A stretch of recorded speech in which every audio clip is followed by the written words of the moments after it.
Assalamualaikum warahmatullahi wabarakatuh. Pada kesempatan kali ini kita akan belajar bersama tentang psikologi pendidikan dalam konteks digital. Nah, sebagai pendahuluan, seiring dengan perkembangannya zaman dan teknologi saat ini, dari yang didahului oleh adanya revolusi industri 4.0, secara berkala mulai berkembang konsepnya menjadi Society 5.0. Adapun Society 5.0 itu adalah sebuah konsep baru yang pertama kali dibuat oleh negara Jepang dan baru diresmikan itu pada tahun 2019 pada Forum Ekonomi Dunia di Davos, Swiss. Nah, menurut Nastiti dan Abdu, beliau menjelaskan bahwa pada dasarnya konsep dasar dari Society 5.0 itu bertujuan untuk apa? Bertujuan agar manusia itu dapat mengambil peran yang lebih besar sebagai sumber kreativitas dalam menciptakan sebuah kebaruan di seluruh bidang.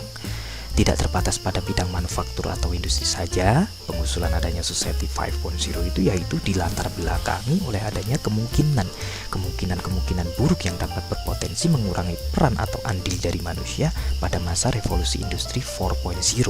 Sehingga dalam Society 5.0 ya, itu mengusung pemahaman bahwa manusia itu sendirilah yang akan menjadi pusatnya atau lebih dikenal dengan istilah Human Character Society, dengan tetap mengandalkan kemajuan teknologi di dalamnya atau best teknologi atau teknologi best, sehingga lingkungan nyata itu dapat terintegrasi dengan dunia maya.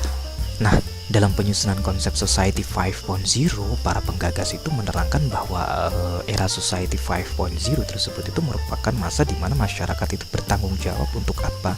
Untuk dapat menyelesaikan beragam permasalahan sosial dari penemuan di era revolusi sebelumnya, yaitu revolusi industri 4.0.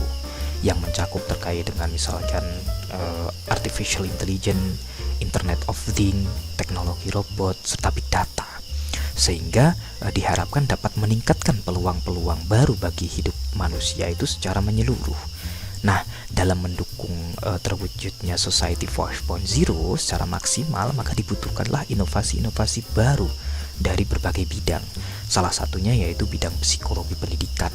Nah, pernyataan ini kan sejalan ya kan dengan penjelasan yang sudah saya sampaikan tadi, menyatakan bahwa inovasi tersebut sangat bermanfaat untuk dijadikan sebagai strategi dalam menyikapi berbagai macam tantangan di Society 5.0 ini.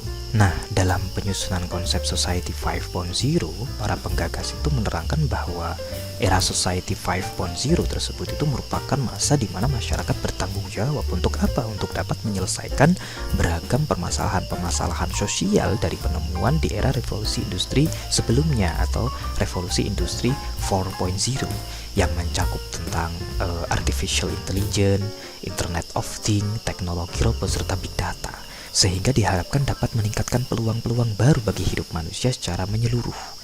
Nah, dalam mendukung terwujudnya Society 5.0 secara maksimal, maka dibutuhkanlah inovasi-inovasi yang baru dari berbagai bidang.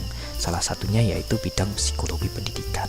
Ketika kita berbicara tentang psikologi pendidikan dalam konteks digital, itu tidak jauh dari psikologi pendidikan. Itu merupakan salah satu cabang di mana ilmu psikologi yang fokusnya yaitu dalam bidang pendidikan atau berbagai jenjang mulai dari sekolah hingga perguruan tinggi, dengan merealisasikan dan mengkombinasikan berbagai macam prinsip lah, perspektif lah, serta teknik tertentu untuk mendukung tercapainya merdeka dalam belajar bagi peserta didik. Nah, dalam menyiapkan strategi di era Society 5.0, para tenaga pendidik itu tentunya diwajibkan untuk apa? Untuk mampu mengemas beragam konten pelajaran bagi anak didik dengan mengacu kepada keterampilan yang meliputi critical thinking and problem solving, communication, collaboration, dan creativity and innovation. Nah, salah satu upaya yang dapat dilakukan untuk mendukung terwujudnya Society 5.0 dalam bidang psikologi pendidikan yaitu melalui kegiatan literasi digital, baik bagi tenaga pendidik maupun bagi para siswa. Nah, berdasarkan apa yang sudah saya sampaikan tadi, maka pencapaian penggagasan Society 5.0 dapat didukung oleh adanya peranan psikologi pendidikan melalui literasi digital.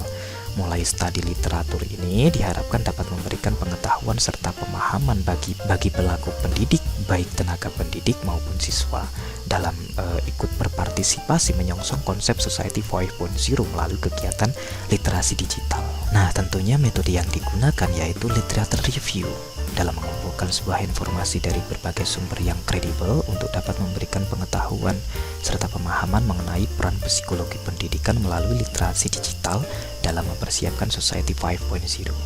Wheeler telah berhasil dalam mengidentifikasi di mana terdapat setidaknya 9 krusial elemen yang erat kaitannya dengan dunia literasi digital. Yang pertama adalah social networking. Dalam melakukan literasi digital di berbagai situs jejaring sosial, sangatlah diperlukan pengetahuan serta pemahaman yang baik mengenai fungsi dan tujuan dari apa ya, tentunya dari masing-masing layanan sumber digital tersebut. Agar apa? Agar bermanfaat atau agar manfaat yang diperoleh itu dapat disesuaikan dengan tujuan yang ingin dicapai. Misalnya seperti kehadiran Facebook, Twitter, Instagram, dan YouTube yang masing-masing dari layanan tersebut kan menyediakan fitur serta pemanfaatan yang berbeda-beda. Oleh sebab itulah sangat penting untuk dapat menggunakan atau dapat mempergunakan berbagai situs jejaring sosial itu dengan bijaksana dan selektif. Yang kedua adalah transliterasi. Nah, transliterasi itu kan merupakan kecakapan seseorang dalam pemanfaatan setiap digital platform yang tersedia dengan apa? Dengan tujuan memproduksi konten yang inovatif. Untuk apa? Untuk yang selanjutnya dapat disebarluaskan kepada khalayak ramai, yaitu melalui berbagai macam device seperti smartphone dan komputer. Yang ketiga adalah maintaining privacy. Nah, elemen penting berikutnya yaitu mengenai privasi dari setiap pengguna digital platform. Menjaga privasi itu kan sudah menjadi hal yang penting untuk diperhatikan juga ketika sedang berada di dunia maya. Hal ini bertujuan untuk apa? Yaitu untuk dapat mencegah berbagai macam bentuk kejahatan virtual atau lebih dikenal dengan cybercrime. Sehingga sangat diperlukan kehati-hatian ketika hendak mengunggah identitas pribadi untuk menghindari adanya apa? Untuk menghindari adanya penyalahgunaan dari pihak yang tidak bertanggung jawab. Elemen keempat yaitu managing digital identity. Dalam penerapannya, ketika individu atau diri kita sedang menggunakan layanan dari berbagai macam digital platform, maka kita atau individu tersebut harus memahami mengenai berbagai cara menggunakan identitas pribadinya dengan tepat. Yang kelima adalah creating content. Elemen penting berikutnya dalam literasi digital yaitu berkaitan dengan pembuatan konten. Adapun manfaat yang dapat diperoleh dari kegiatan literasi digital yaitu berupa kebebasan dalam memproduksi berbagai macam jenis konten yang edukatif yang dapat bermanfaat bukan hanya untuk pribadi saja atau bagi individu saja yang bersangkutan, melainkan juga bagi orang lain melalui berbagai macam aplikasi yang telah tersedia seperti Fountain, Prezi, blog, forum, dan wikis yang juga dapat dimanfaatkan sebagai platform enlightening kan gitu. Lalu yang keenam adalah organizing and sharing content. Nah, elemen penting selanjutnya yaitu berkaitan dengan organization and sharing content yang bertujuan untuk apa? Untuk mengatur dan berbagi konten informasi agar lebih mudah untuk disebarluaskan. Misalnya pada pemanfaatan situs aplikasi yang namanya TikTok, misalkan yang sekarang lagi viral kan, itu juga dapat dijadikan sebagai salah satu media literasi digital untuk dapat membagikan konten-konten edukatif kepada orang banyak. Lalu yang ketujuh adalah racing atau repurposing konten. Racing atau repurposing konten itu kan merupakan salah satu elemen yang penting juga ya dalam literasi digital, yang mana dimana kita atau individu pembuat konten itu lebih dikenal dengan istilah konten kreator. Nah, itu dapat membuat konten yang dihasilkan dari studi literatur berbagai sumber informasi yang tersedia sehingga dapat menghasilkan konten yang baru dan dapat dipergunakan kembali untuk berbagai kebutuhan dengan isi konten yang lebih kompleks. Lalu yang kedelapan adalah filtering and selecting content. Nah, dalam melakukan literasi digital di media sosial, tidak jarang tuh individu itu dapat menemui konten-konten yang isinya itu informasi yang kurang relevan dan cenderung bersifat negatif. Dalam hal ini, kemampuan untuk dapat mencari atau menyaring serta memilih informasi secara tepat sasaran sesuai dengan apa yang diinginkan itu menjadi hal yang penting untuk diperhatikan juga. Yang kesembilan adalah self-broadcasting. Nah, elemen terakhir mengenai literasi digital yaitu mengenai self-broadcasting yang dilakukan dengan tujuan agar apa? Agar dapat membagi ide-ide yang menarik, ya kan?